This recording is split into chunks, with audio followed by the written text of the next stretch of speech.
1995년 6월 29일. 여러분, 그날이 무슨 날인 줄 압니까? 정말 끔찍한 사건이랐는데 우리는 지금 까마득히 잃어버리고 있습니다.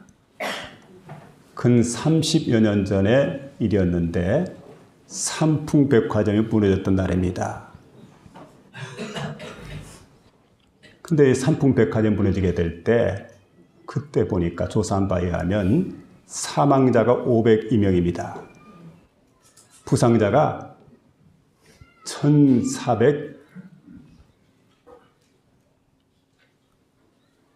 부상자가 937명, 합쳐서 1437명, 39명, 그렇죠? 1439명. 굉장한 사상자를 낸 그런 사건이었는데 벌써 이제 30여 년 가까운 세월이 흐르게 되었습니다. 근데 모두의 기억 속에서 잊혀지고 있지만 그런데 여러분, 당시 상황을 한번 생각해 보시기 바랍니다.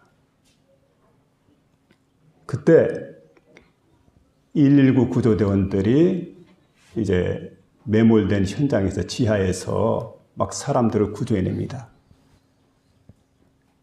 그 수많은 사람들을 구조해내게 되는데 근데 세월이 시간이 지나면서 과연 생존자가 아직도 남아있을까? 그런데 그 구조하는 실황을 갖다가 텔레비전으로 생중계를 해주기도 하고 일하던 사람들이 일손을 다 멈추고 텔레비전 앞에서 텔레비전을 갖다 열심히 쳐다보면서 그걸 지켜보고 있는데 119 구조대원들은 묵묵히 구조하는 일을 했습니다. 11일째가 되는 날. 보통 사람 같으면 다 죽죠. 상황이 종결됩니다. 그런데 그때 21살 청년이었던 최명석 군이 그때 구조가 되게 됩니다. 13일째가 되었는데요. 그날은 19세였던 유치환 양이 또 구출이 됩니다. 그런가 하면 17일째. 굉장하죠? 17일째 되는 날. 그때 보니까 박승현 양이 나이가 19살입니다. 유주환 양이 18살이고 19살인데 이때 구조가 되었습니다. 근데 그 방송을 지켜보고 있던 많은 사람들이 숨을 죽이면서 이제 지켜보고 있다가 박수를 하면서 막 환호를 지르게 됩니다. 여러분, 그만큼 우리 인간에게 생명이라고 하는 것은 정말 소중하기 때문에 그렇습니다.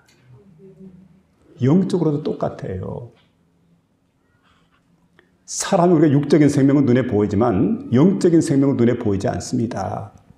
그래서 잘 모르는데 영적 생명인 영혼이 얼마나 귀하고 얼마나 가치가 있고 얼마나 소중한지.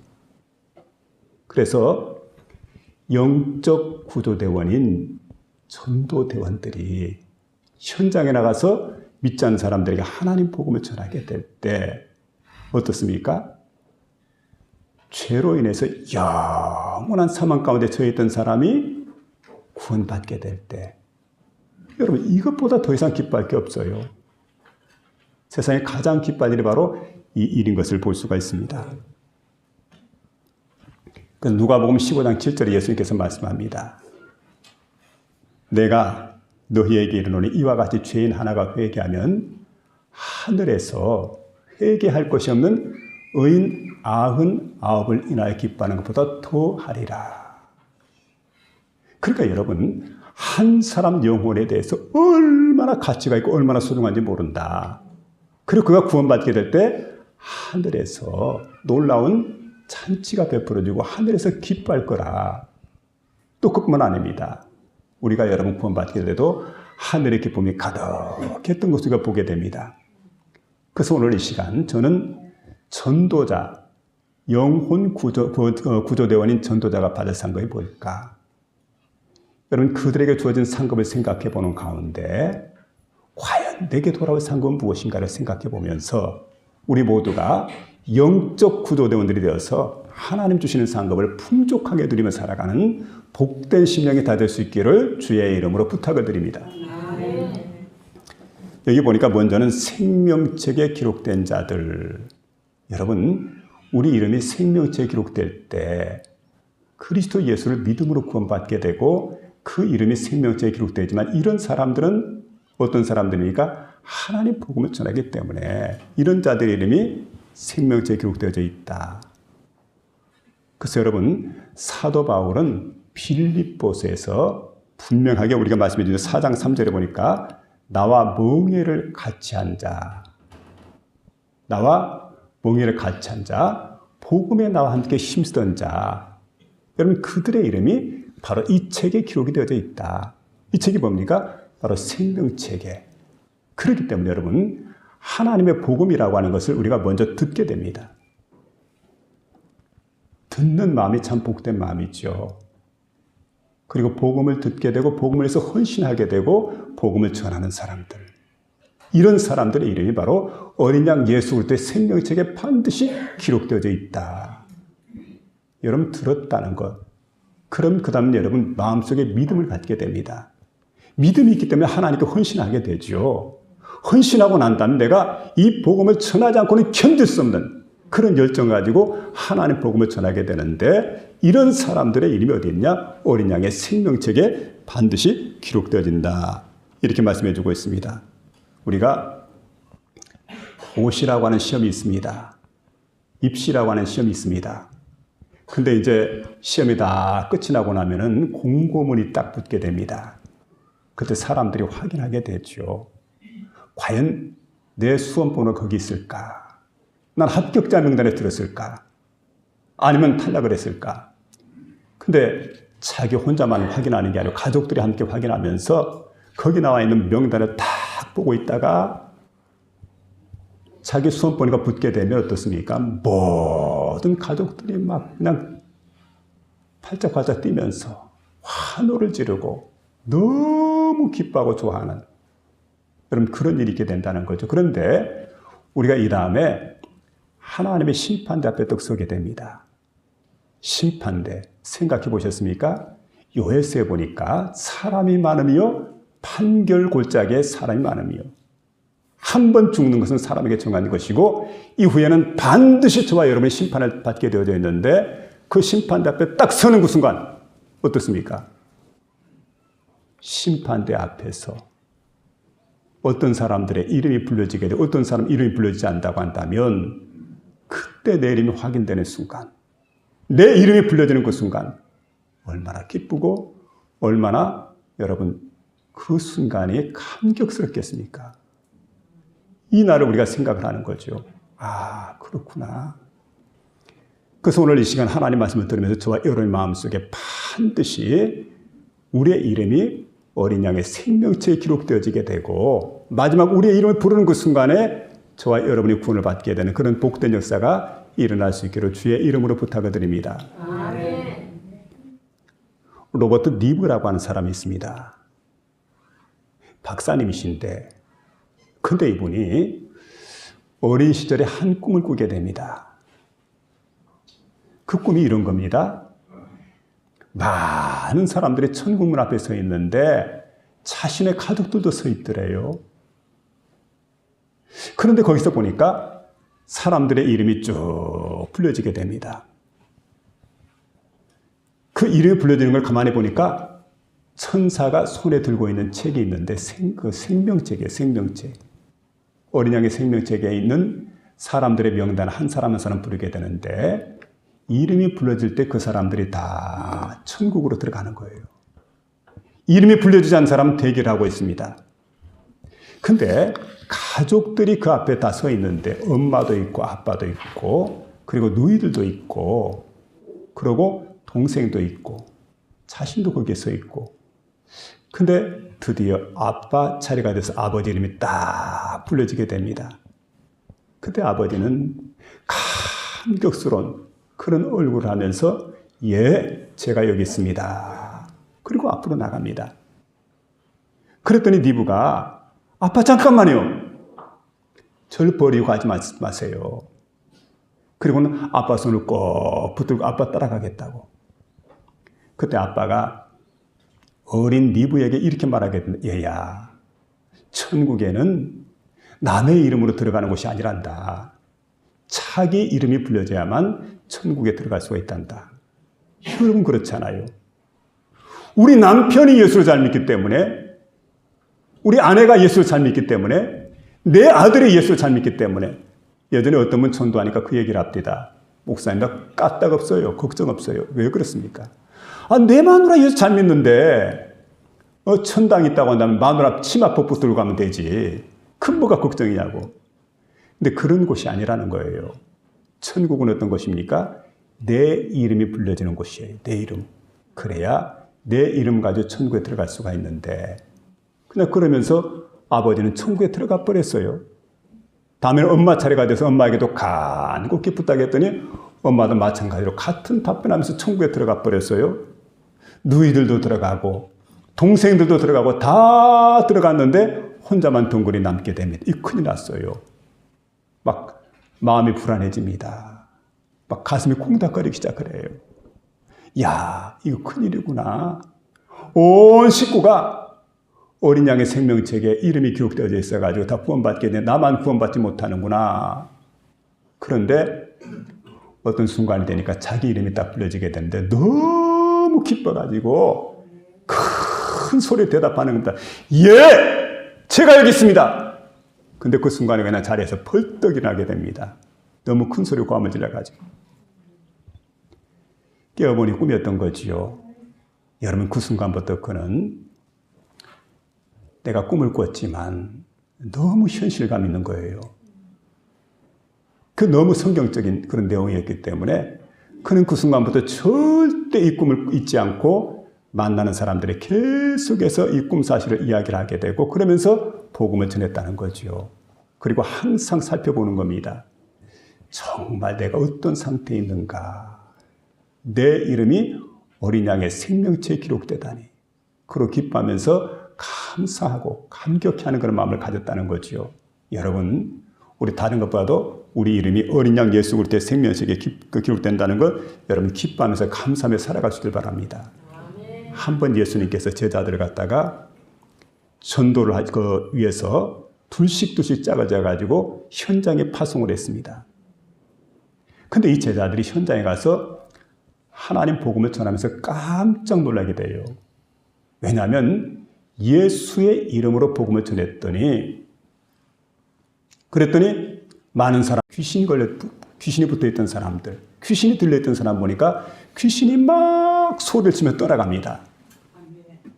또 그런가 하면 병든 자가 있는데 병든 자들이 고침을 받게 돼요.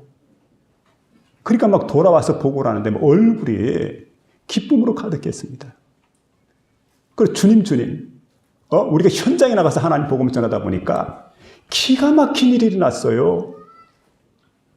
각색 병자들이 막 고침받게 되고 귀신들이 떠나가게 되고 엄청난 역사가 일어났다고. 그때 예수님께서 뭐라고 말씀한 줄 압니까?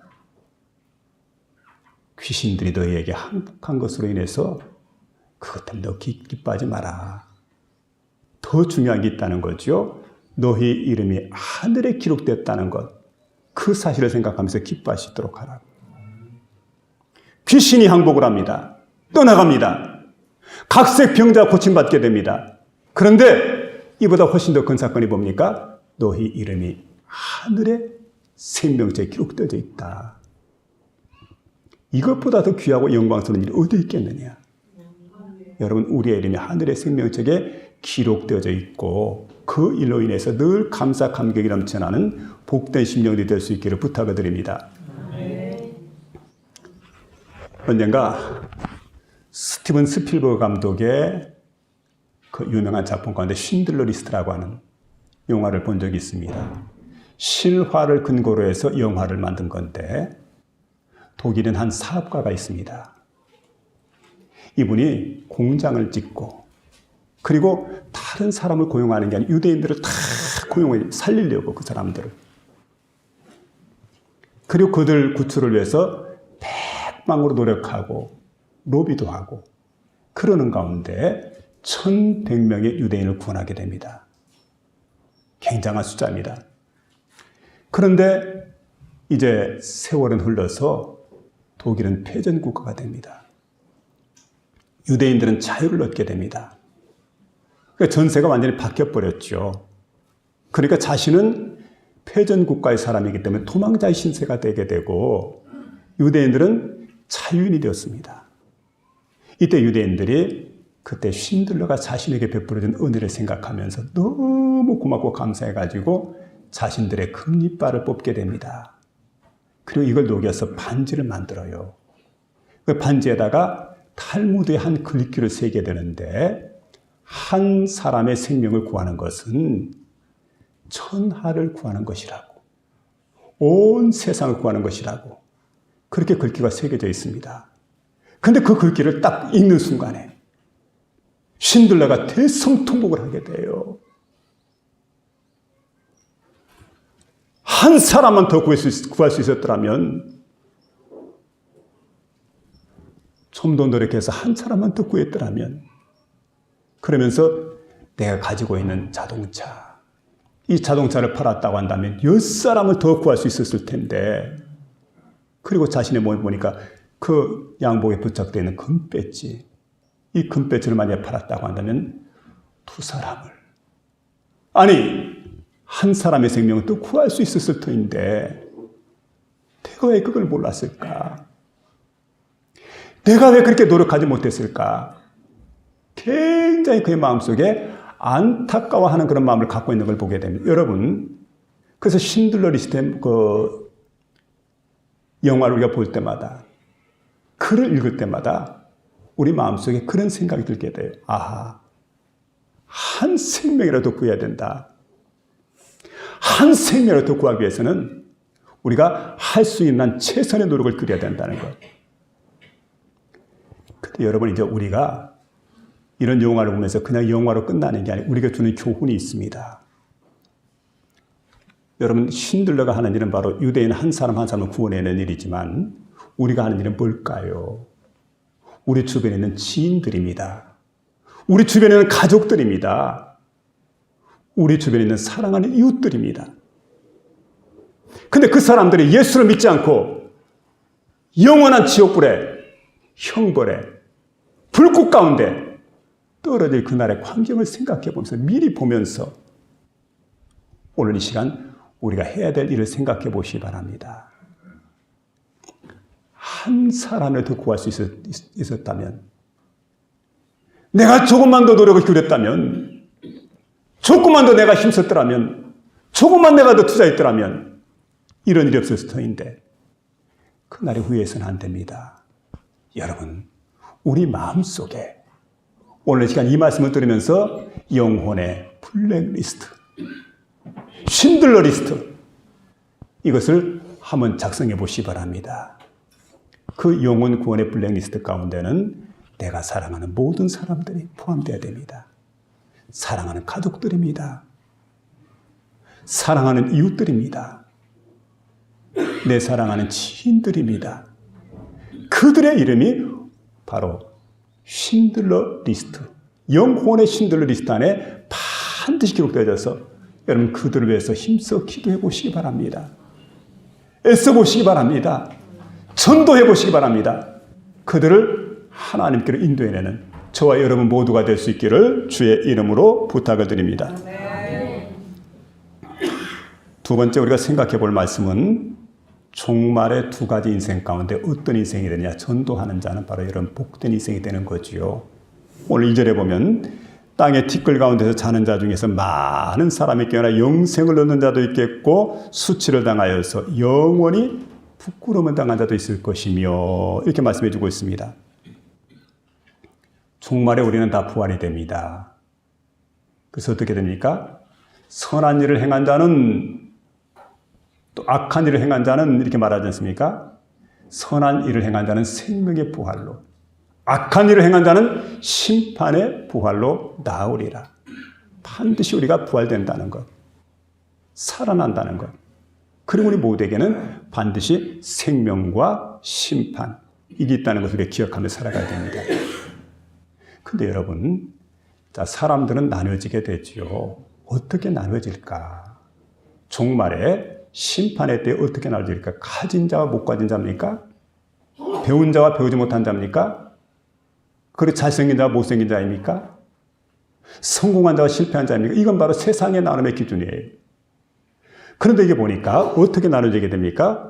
바로 영원한 하나님의 나라. 하나님의 심판대 앞에서 사람이 어떻게 나누냐면은 생명을 얻는 자가 있고 생명을 얻지 못하고 수치를 당하고 부끄러워하고 그리고 영원한 멸망에 처할 자가 반드시 있다. 이걸 우리에게 말씀해 주고 있습니다. 여러분 어떤 자리로 나가기를 원합니까?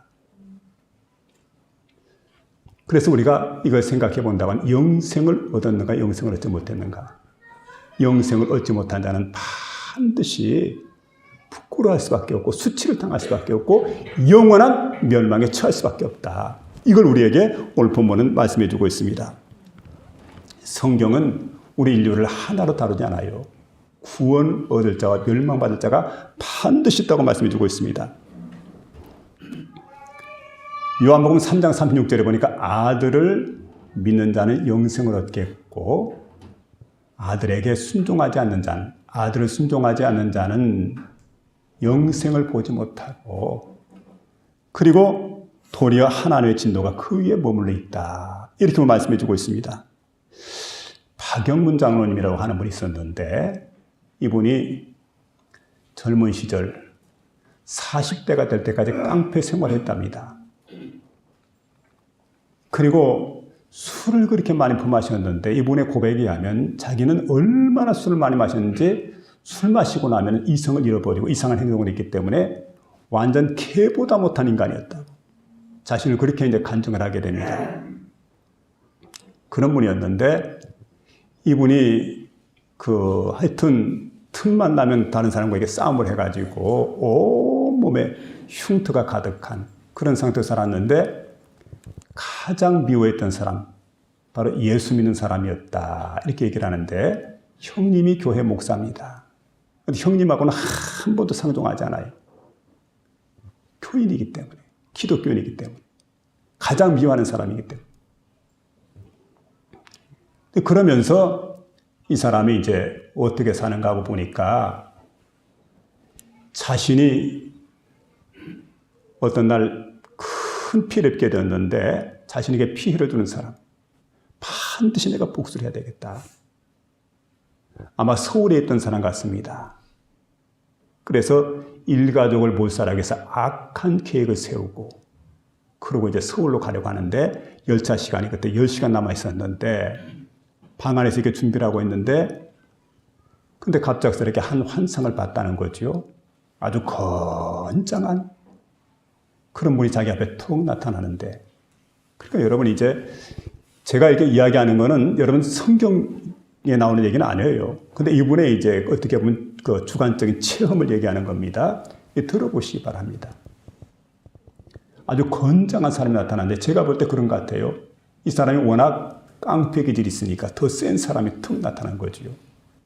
자신이 턱 느낄 때 어떤 생각이 들면 하나님 보내신 하나님의 천사다. 그렇게 느껴지더라는 거죠. 그리고 이제 그를 인도해서 그를 데리고 딱 올라가는데 한 수레에 툭 태우게 됩니다. 그 수레에 탔는데 쏜살같이 올라가더니 딱 보니까는 천국입니다. 뭐 이런 말할 수가 없죠. 너무 아름답고 황홀하고 너무 좋은 곳입니다. 보니까 천국이 있어요. 근데 천국 광경을 쫙 보고 있는데 그곳에 자기가 20대 때 세상을 떠나던 외삼촌이 있더라는 거예요. 엄청난 충격을 받았어요. 왜냐하면 외삼촌 생각할 때 이분이 이제 예수를 믿는 분이었는데 근데 외삼촌이 이렇게 예수를 믿고 예수를 믿었을 뿐만 아니라 주변 사람들에게 잘 믿는 사람이었기 때문에 그런 것 같아요. 예수쟁이라고 하는 소문이 퍼졌어요. 가족들은 그 외삼촌을 갖다 따돌렸습니다. 따돌림 당한 그런 외삼촌이었는데 이 외삼촌이 이제 완전 따돌림 당하고 있었는데 그냥 어느 날 젊은 나이인데 병이 걸렸어요.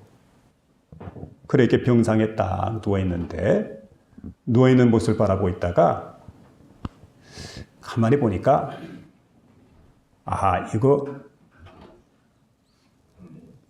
보통 심각한 문제가 아니구나 생각을 하고 이제 그 상황을 쭉 살펴보니까 아주 그 애삼촌이 얼굴을 보니까 얼굴이 완전 피골이 상접했다고 그러죠. 너무 깡말라 있는 그런 상태였는데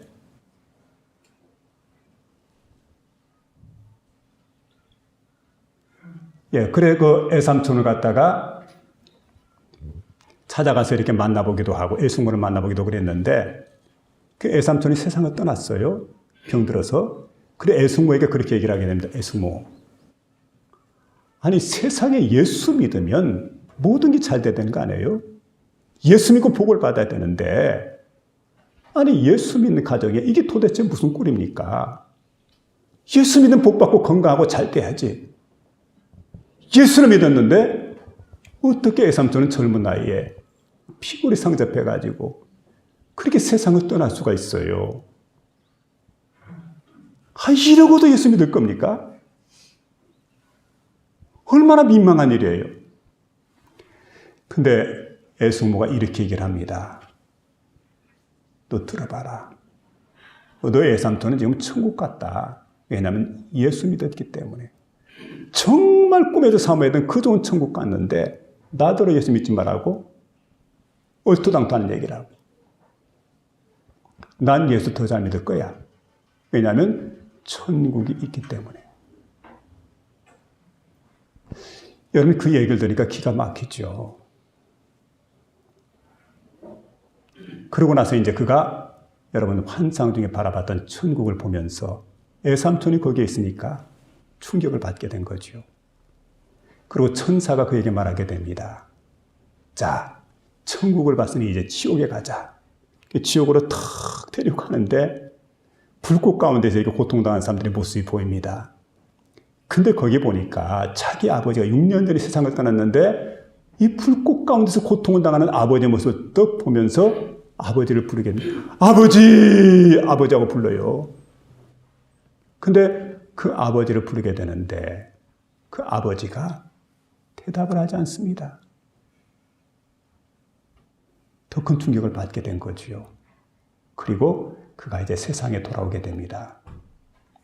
아무도 그에게 예수 믿으라고 전도하지 않아요. 그런데 이 사람 스스로가 교회를 나가서 예수를 믿게 됩니다.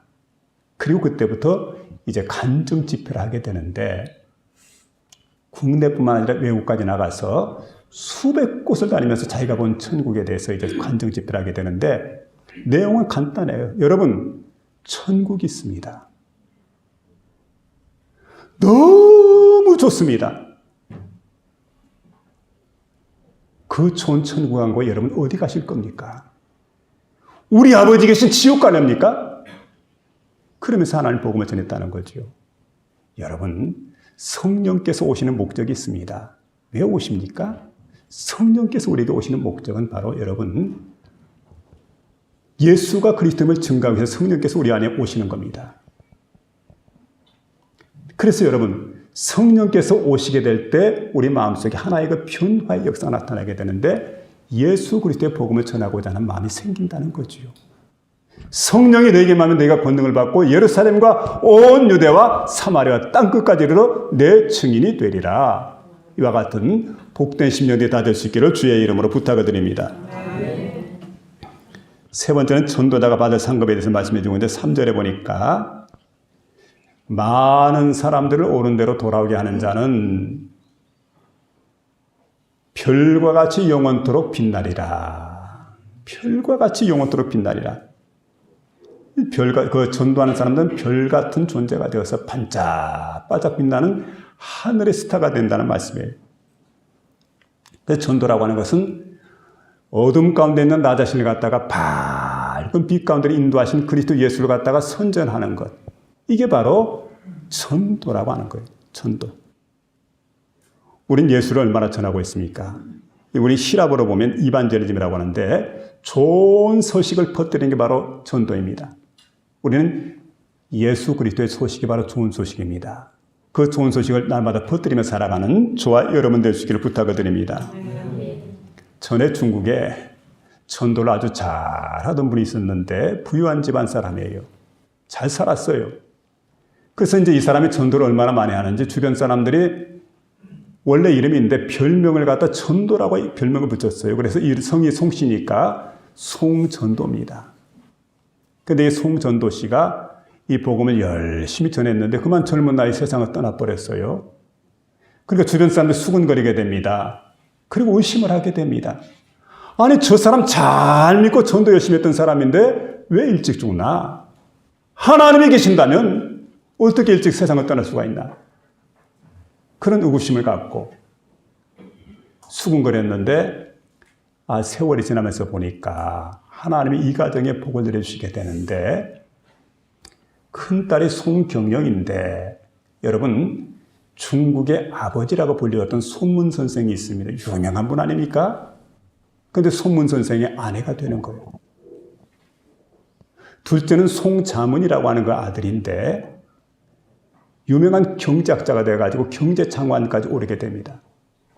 셋째는 송미령인데 여러분 지금 대만의 국부라고 하는 장개석 있지 않습니까? 옛날 중국을 통치했던 국민당 장개석 총통의 아내가 됩니다. 한때는 그래서 이 삼남매가 중국 전체를 통치할 때가 있을 정도로 그렇게 세력이 막강했던 이런 가정이 되었습니다. 그러니까 여러분 우리 하나님께서 전도하는 사람에게 복을 주는데 내세뿐만 아니라 현세들에게 복을 주게 되고 또 그뿐만 아니라 하나님께서 주시는 그 상급을 받게 되고 영원히 빛나는 존재가 되게 만들어주겠다고 성경은 우리에게 약속해주고 있습니다. 사도행전 8장 35절에 보니까 빌립이 가요 예수를 가르쳐 복음을 전하니 이렇게 말씀해주고 있고 누가복음 24장 48절에 보니까 너희는 이 모든 일의 증인이라. 바로 예수 그리스도의 증인이 되는 저와 여러분이 될 수 있기를 부탁을 드립니다. 근데 복음을 전파하면 이제 우리에게 복이 임하게 되는데 그의 이름이 생명책에 기록이 된다. 그럼 두 번째는 여러분 이제 여기 보니까 신앙생활에 열심히 하게 되는 열심히 없던 사람도 복음을 전하다 보면 자신도 모르게 열심히 붙게 돼요. 어느 목사님이 그 얘기를 합니다. 차를 탔는데 버스를 탔대. 옛날 얘기니까. 근데 자기 교회 장로님 아들인데 이 녀석이 그렇게 속을 새기고 교회도 잘 안 다니고 그런데 어떤 날 버스 안에서 논쟁이 붙었대요. 그러니까 이 장로님 아들은 하나님은 살아계신다. 그 예수 그리스도가 하나님 아들이다. 이 이야기를 하게 되고 친구는 그렇지 않다고. 둘이서 논쟁이 붙었는데 얼마나 열정적으로 막 증거를 하는지 나중에 차에서 내리면서 목사님 어깨를 툭 치면서 난 네가 그렇게 전도 잘하는 줄 예전에 몰랐다. 그러니까 자기도 씩 웃으면서 글쎄요 나도 내가 전도자인 줄 이제 알았다. 그러면서 교회를 나오더라는 거지요. 여러분 나도 모르는 사이에 전도를 하게 될 때 내 신앙이 열심히 붙는다는 사실을 믿으며 살아갈 수 있기를 부탁을 드립니다. 또 여러분 허다한 죄가 가령을 받게 되는데 야고보서 5장 20절에 보니까 너희가 알 것은 죄인을 미혹한 길에서 돌아서게 하는 자 이런 자는 그 영혼을 사망에서 구원하며 허다한 죄를 덮을 것이니라 이렇게 말씀해 주고 있습니다. 그러니까 여러분 어떤 죄를 졌을지라도 하나님께 용서해 주시게 되는 국가 유공훈장을 받은 사람들이 이제 죄를 갖다 범하게 될 때 경감이 됩니다. 왜냐하면 유공훈장이 있기 때문에.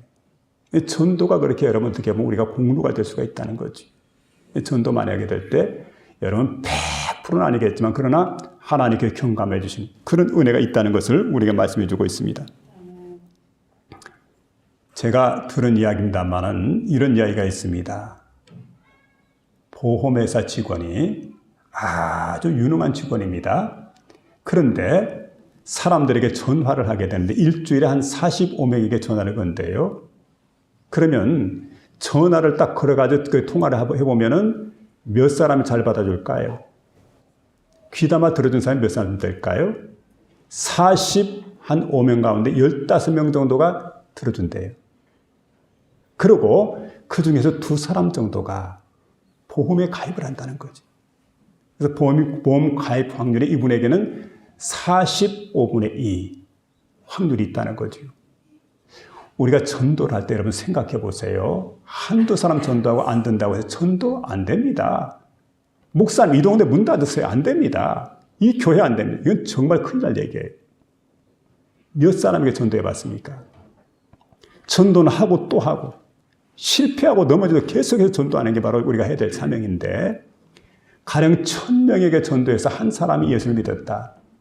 그러면 그 많은 사람에게 전도했는데 한 사람밖에 안 믿었다. 이러고 낙심하고 좌절해서는 안 됩니다. 왜냐하면 그 한 사람이 어떻습니까? 천하보다 귀한 생명이기 때문인 줄로 믿으시기 바랍니다. 오늘 주님은 우리에게 전도를 명하셨습니다. 우리가 11월 셋째 주일은 여러분 반드시 이때는 한 사람의 영혼을 갖다 하나님께 인도해내는 그런 주일이 돼야 됩니다. 추수감사일도 중요하지만 영혼을 추수해서 하나님께로 인도하는 일이 얼마나 귀하고 얼마나 값진 일인지 모릅니다. 잔뜩 여기에다가 우리가 농사만 쌓아놓는 게 아니고 많은 영혼들을 하나님께로 인도해서 풍성한 영적 추수잔치를 하는 그런 복된 예배가 될 줄로 믿습니다. 여러분 그날이 지금 돌아오고 있습니다. 오늘 이 시간 우리 마음속에 영혼의 블랙리스트를 새기면서 하나님 앞에 나서 기도하고 하나님의 도우심을 간구하고 믿음으로 한 사람 한 사람 주께로 인도해내는 저와 여러분 다 될 수 있기를 주의 이름으로 축원합니다.